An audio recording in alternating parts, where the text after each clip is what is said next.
ఇది దసరా ఈవినింగ్. ఇంకా దగ్గరలో ఉన్న గుడికి వెళ్దామని చెప్పేసి రెడీ అవుతున్నాం. ఇది కొత్తదేం కాదు, ఎప్పుడో తీసుకున్నా, ఇంకా వేసుకున్నాను అన్నమాట. ఈరోజు ఈ ఇయర్ రింగ్స్ వచ్చేసి మీషోలో తీసుకున్నా. ఆ మధ్యలో ఉన్న మల్టీ కలర్ చేంజ్ చేసుకోవచ్చు అన్నమాట. ఇంకా అక్కడికి వెళ్ళేసరికి బయట ఎవరు లేకుండా ఉంటే, కానీ లోపల చాలామంది ఉన్నారు. ఇంకా జమ్మి చెట్టు ఉంటాయి కదా, అది కొమ్మ పెట్టేసి పూజ చేస్తున్నారు. ఆ గ్యాప్లో మేము ఇంకా దసరా దేవుడికి అట్లా దర్శనం చేసుకొని వచ్చి కూర్చున్నాం.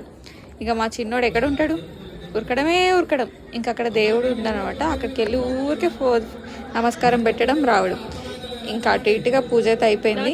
అక్కడ స్పెషల్గా ఏంటంటే ఈరోజు లడ్డు ప్రసాదం ఇచ్చారు. ఆ లడ్డు ప్రసాదం గురించి అయితే మా చిన్నోడు చించగొట్టేసి మళ్ళీ వాళ్ళ దగ్గరికి వెళ్ళి తెచ్చుకుంటాడట. ఇదే ఆ లడ్డు, ఇదే అన్నమాట మన తెలంగాణలో బంగారం అంటాం కదా. దసరా రోజు ఇచ్చి అందరికీ విష్ చేస్తాం. ఇంకా అది మేము కూడా ఫైనల్గా తీసుకొని వచ్చేసినాం. అందరికీ హ్యాపీ దసరా. ఇంకా ఈ లిటిల్ సోల్జర్ని బయట ఆపడం కష్టం అని చెప్పేసి గమ్మున ఇంటికి వచ్చేసినాం. ఇంకా